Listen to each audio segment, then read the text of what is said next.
Siéntanse gozosos de estar en la una y única iglesia que fundó Cristo, que es su esposa, su cuerpo, la ama, la alimenta y la cuida.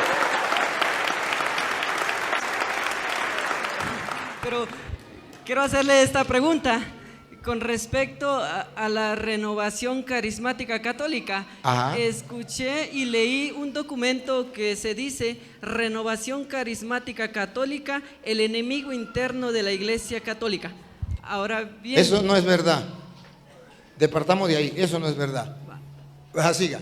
entonces, cuando me fui a investigar, según los orígenes de la renovación carismática católica, fui descubriendo que fue un pastor, Herring Bean, el quien vino a promulgar esto. Sí, pero la renovación carismática católica no es simplemente de los protestantes. Ciertamente que él pudo haber comenzado a explotar eso que ya estaba dentro de la iglesia. Pero, a ver, la renovación carismática, cuando se mantiene en la doctrina de la iglesia, no hay ningún problema. Usted mismo, los cursillistas, los catequistas, cualquier persona, incluso un sacerdote, mientras se mantenga en la doctrina de la iglesia, no hay ningún problema. Cuando se sale de la doctrina de la iglesia, aunque sea un cura, ya comienza a haber problemas. La renovación carismática no es el enemigo dentro de la iglesia. Es un grupo de apostolados dentro de la iglesia. Pero es que los protestantes también utilizan muchas cosas de ellos y ellos de los protestantes. Eso es cierto. Pero los protestantes utilizan la Biblia y eso es nuestro. Entonces vamos a votar la Biblia. Los protestantes se llaman cristianos y eso es nuestro. Entonces vamos a votar el nombre de cristiano. ¿Cuántas cosas hay que los protestantes tienen, que tenemos, que son de nosotros, que ellos lo han explotado? La Biblia la han explotado y eso es de nosotros.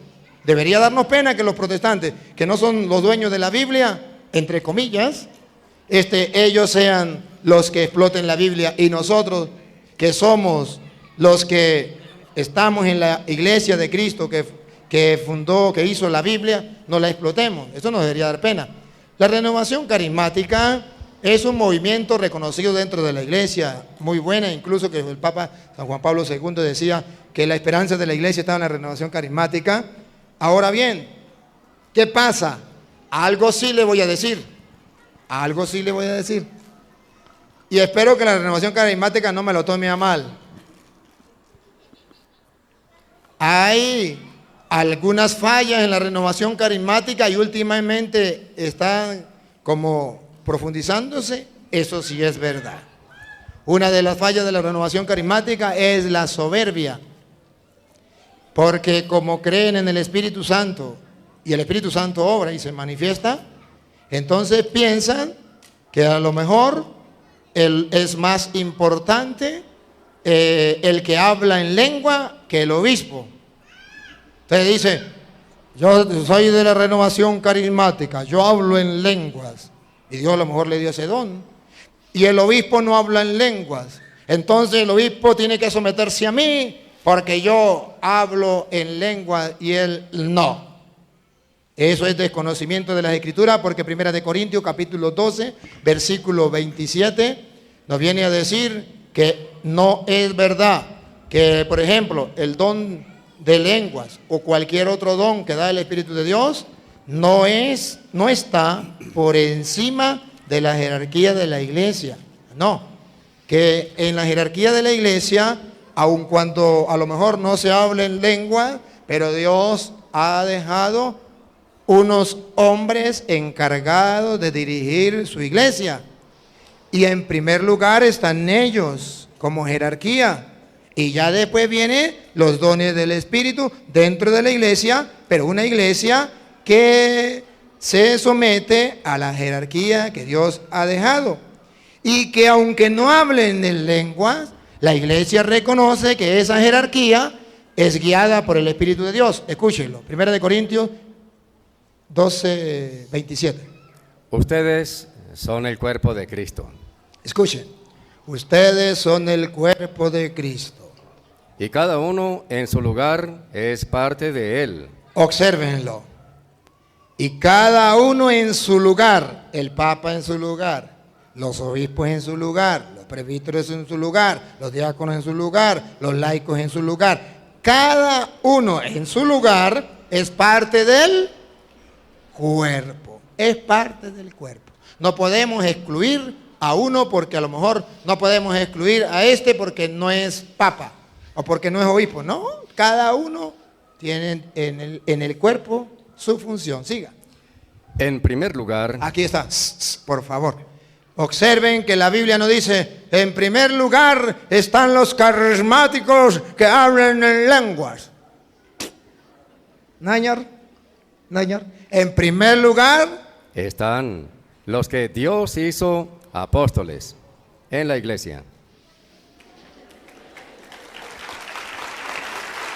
en primer lugar está los que Dios instituyó como apóstoles en la iglesia, para guiar, para pastorear, para orientar, para formar, para defender al pueblo de Dios. Eso está en primer lugar. Aquel de la renovación que piense que en primer lugar está el don de hablar lenguas, está muy pelado. Y a Petronilo le patina el coco, Siga, primer lugar. Segundo lugar. En segundo lugar, los profetas. Los profetas. Dios ha dejado quien predique la palabra del Señor. Dejó apóstoles, enviados. Apóstol significa enviados. En primer lugar están los enviados. Los profetas, los que vienen trayendo de parte de Dios, no de parte suya, el mensaje de Dios. Siga. En tercer lugar, los maestros. En tercer lugar, los maestros, los que forman, los que enseñan dentro de la iglesia. Está importante los maestros que enseñan la doctrina. Más importante que el hablar en lenguas es conocer la doctrina de Cristo. Es que Él ha dejado maestros que enseñen. Aunque no hablen lengua, no importa. En primer lugar, los apóstoles. En segundo lugar, los profetas. En tercer lugar, los maestros. Después No hay cuarto lugar. Dice, después.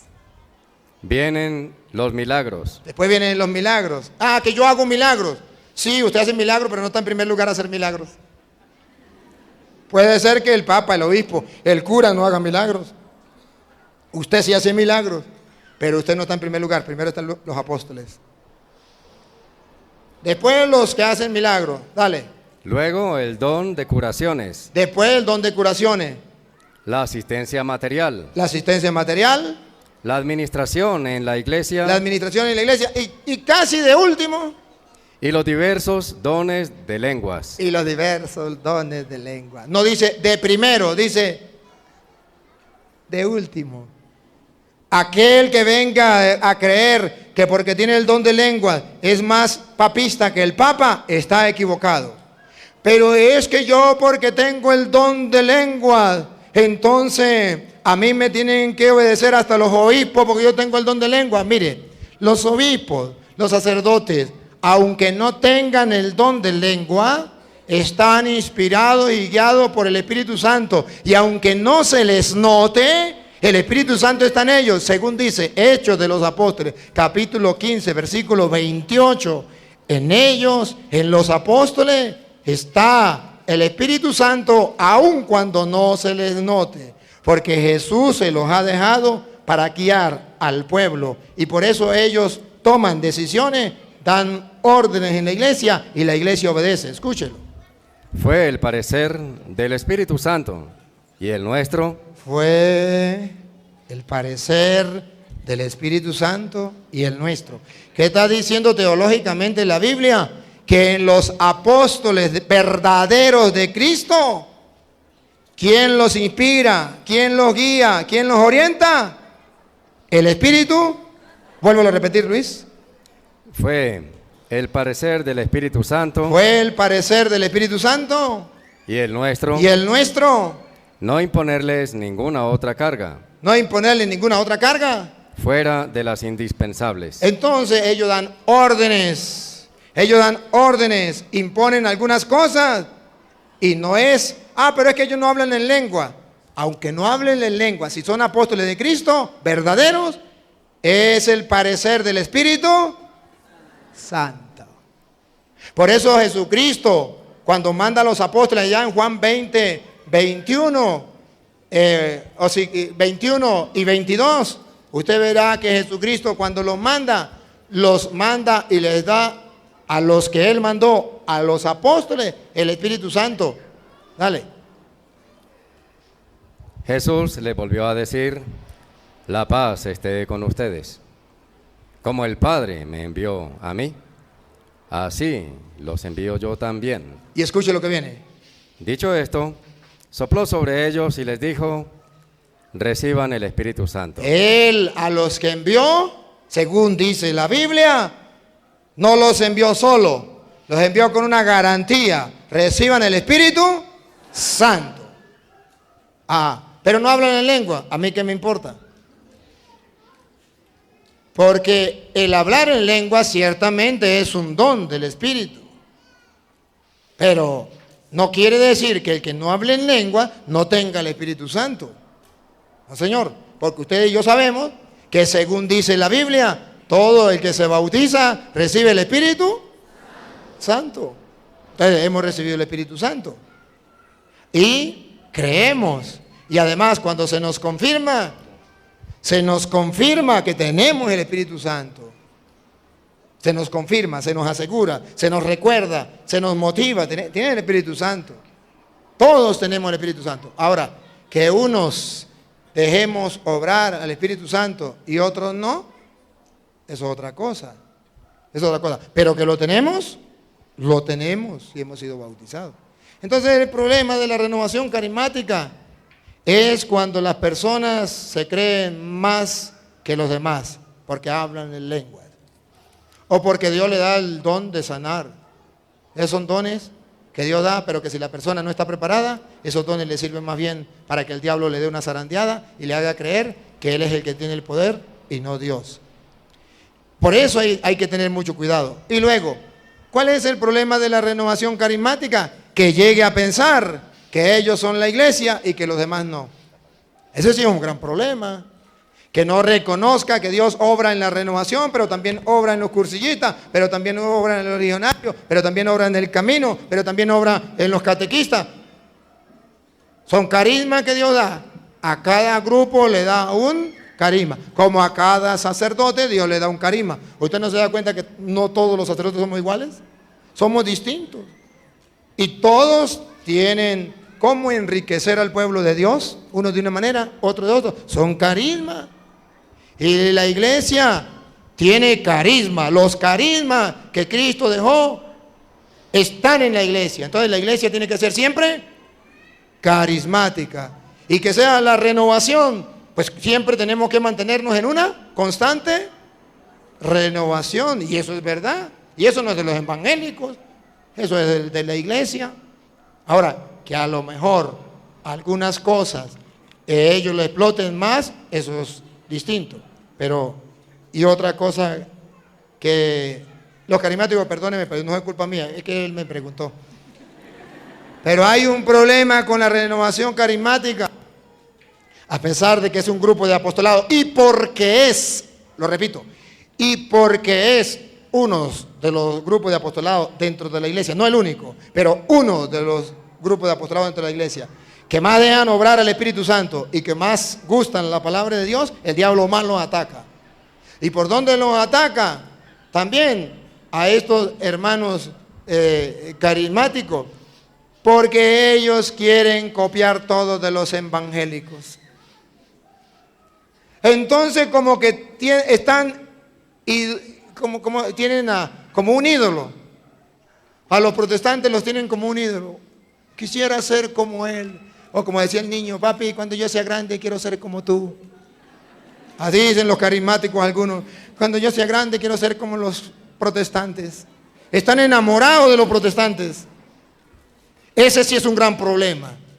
La renovación carismática tiene que identificarse como lo que es. Una renovación carismática de la iglesia católica. En castellano significa que ame, que viva, que enseñe y que defienda la doctrina de la Iglesia Católica. Un verdadero carismático nunca está enamorándose con un evangélico en la doctrina. Por ejemplo, un carismático que me diga, yo no me confieso con un hombre pecador igual que yo, ese ya se casó con un protestante.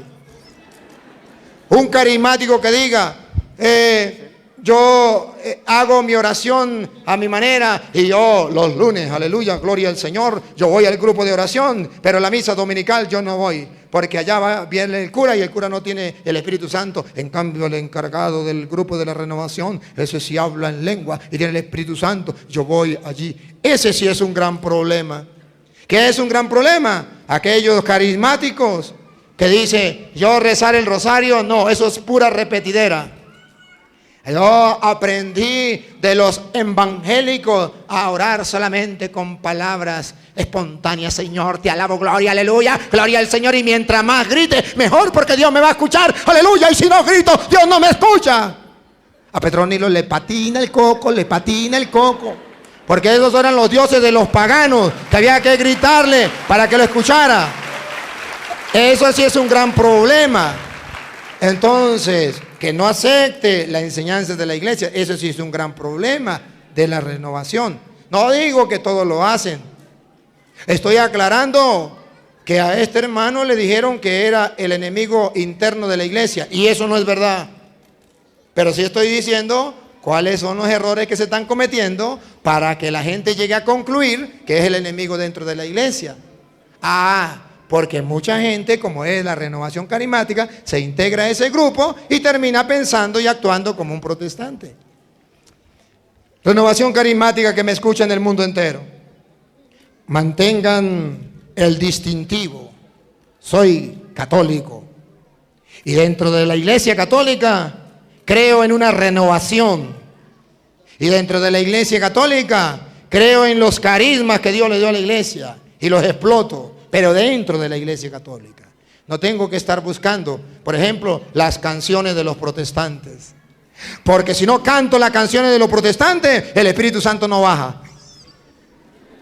A Petronilo le patina el coco, le patina el coco, le patina el coco. Pero muchos carismáticos están con eso, pensando que si no cantan las canciones de los protestantes, no viene el Espíritu Santo. No, hermanos, dentro de la iglesia tenemos una riqueza grande. Y tenemos que saber aprovechar esa riqueza dentro de la iglesia. Bien, perdónenme la renovación carismática, no tengo nada contra ustedes. Solamente estoy diciendo los peligros que ustedes tienen y como sacerdote debo decirle, tengan cuidado con esto. Alerta, alerta, cuidado con esto. Y por último, Padre, el último peligro que veo de la renovación carismática es que son desobedientes, muy desobedientes, muchísimo desobedientes con la jerarquía de la iglesia. Y eso es un error grave, fatal. Lo convierte en una secta. Cuando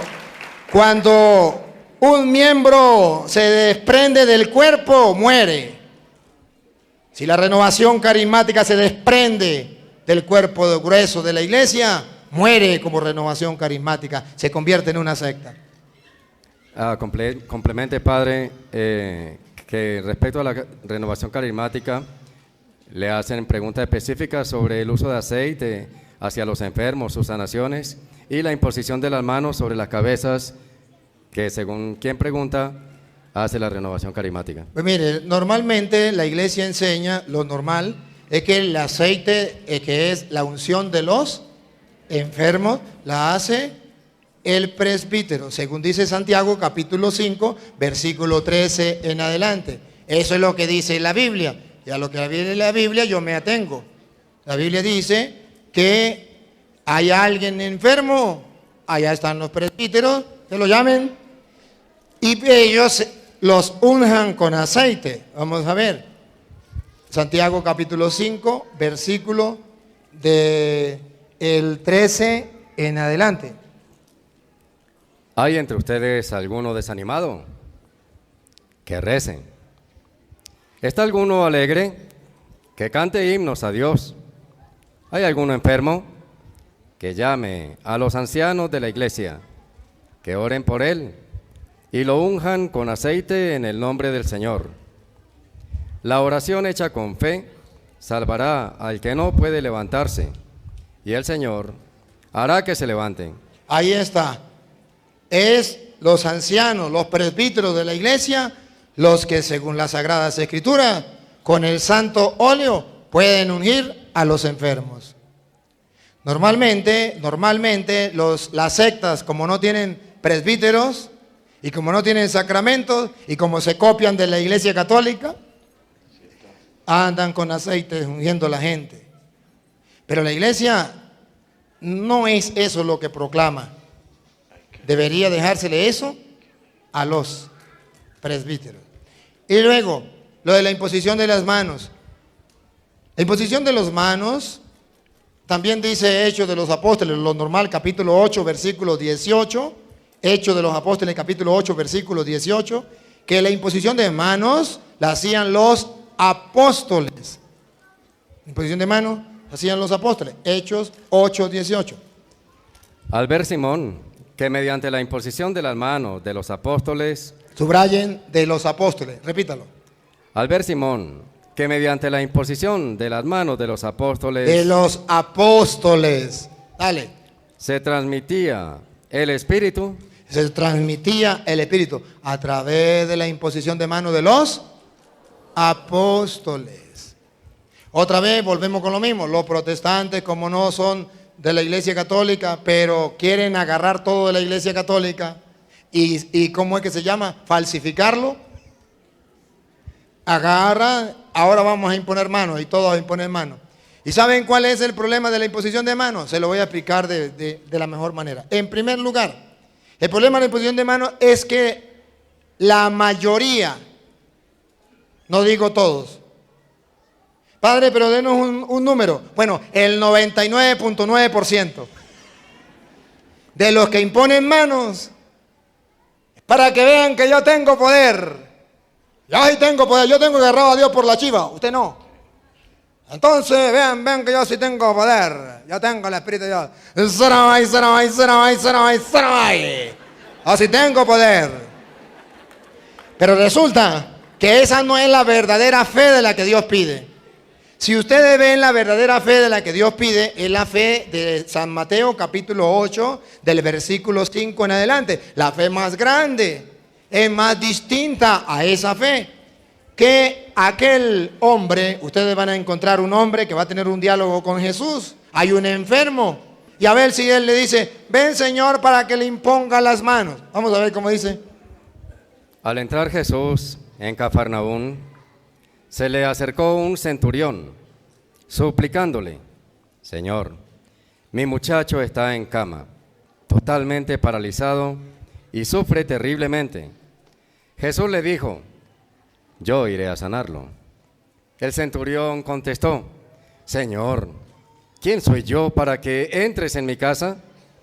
Di nomás una palabra y mi sirviente sanará. ¿Listo?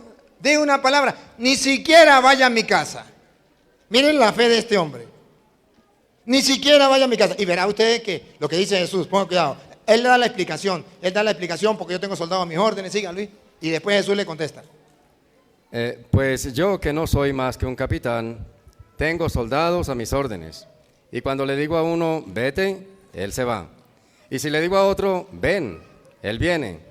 Y si ordeno a mi sirviente, haz tal cosa, él la hace. Jesús se quedó admirado al oír esto y dijo a los que le seguían. Y dijo a los que lo seguían, a ustedes y a mí. Les aseguro que no he encontrado a nadie en Israel con tanta fe. Yo se lo digo. No he encontrado a nadie con tanta fe. ¿Por qué? Porque le digo, no soy digno de que vayas a mi casa. ¿Qué nos está diciendo la Sagrada Escritura? Que cuando una persona tiene fe, por ejemplo, llega usted un protestante y le dice el protestante, porque los protestantes están pendientes donde hay un enfermo. Así como allá en Venezuela le dicen los amuros, no sé cómo le dicen aquí a los amuros. A los que comen los negros esos. Sopilotes. Sopilotes.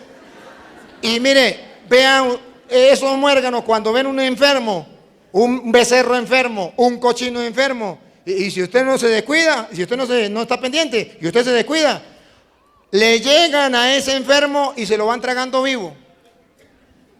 Están pendientes, pero es que así están los protestantes. ¿A dónde hay un enfermo? Y le cae. Hermano, vengo ahora por ti, para que vea el poder del Señor. Conviértete, el Señor te va a sanar. Sanamay, queda sano. Lo declaro sano. Dígale al protestante lo mismo que le dijo el centurión a Jesús. Yo no soy digno de que vayas a mi casa. Desde su casa ore por mi mamá que está enferma y mi madre quedará sanada. Claro. ¿Saben por qué? Porque si a través de la imposición de manos de los apóstoles se transmite el Espíritu Santo, y si no llega a ver el Espíritu Santo en esa persona y hay otra cosa, eso también se puede transmitir. ¿Sí? Eso también se puede transmitir. Por eso el católico no debe dejar de ponerse las manos muy a la ligera. Y además, mira esto, cuando impongo las manos, mira esto, hay un contacto. ¿Alguna vez ustedes han estado en el hospital y le pusieron suero? Le ponen suero, el suero está más alto. Y entonces el suero baja a la sangre. Y si usted pone el suero abajo, la sangre baja al suero. ¿No le ha pasado? Bueno, si usted pone las manos y resulta que este está endemoniado, o tiene un gran problema espiritual y usted no ha hecho bastante oraciones y no está firme, en vez de usted ayudarlo a él, esto se viene para acá. Y es delicado. Y yo, sacerdote, he tenido que atender a muchos carismáticos que no han obedecido a la iglesia y que se la pasa imponiendo manos. Y después de imponerle mano a una persona enferma, su enfermedad o su espíritu malo que estaba en esa persona le ha pasado a esa persona. ¿Ustedes no han visto que la mayoría de personas que andan imponiendo manos como que le patina el coco? Son medio enfermitos. No todos. Algunos. ¿Sabe cuáles? Aquellos que imponen manos sin orar, sin hacer ayuno, sin tener una fuerza espiritual. Entonces la Santa Madre Iglesia cuida a sus hijos. Él le dice: no imponga manos porque hay un peligro. Padre, pero yo que he impuesto las manos y la gente se ha sanado. Pregunto, ¿el poder es suyo o el poder es de Dios? De Dios. Pues si el poder es de Dios, usted simplemente, Luis está enfermo, y como el poder de Dios, haga caso a la iglesia, no imponga la mano, diga: Señor, yo creo en ti. Yo sé que hiciste a Luis. Tú lo puedes sanar. Y tú me has regalado ese don, Señor, de orar por los enfermos y que se sane. Porque está escrito que orarán por los enfermos y quedarán sanos. Señor, bendito sea. Gracias. Sana a este sinvergüenza, Señor. Sánalo. Oye, si es el poder de Dios, no necesita que le impongan las manos porque es el poder de Dios. Pero si es el poder suyo, pues ahí sí tiene que poner las manos para que vean que yo tengo poder. Ah, sí tengo poder. No, la iglesia dice que dejemos. Más, no, pero es que la iglesia no cree en la imposición de manos. Sí cree en la imposición de manos. Pero la iglesia sabe el peligro que corre la persona que anda imponiendo manos. ¿Me captan la idea? Lo repito. No es que la iglesia no crea en la imposición de manos, sí cree en la imposición de manos. Pero la iglesia sabe que es un peligro que cualquier persona se sienta emocionada y comience a imponer manos y le va a pasar algo grave. ¿Me captan la idea? Bueno, esta es la explicación. Otra preguntita, pues.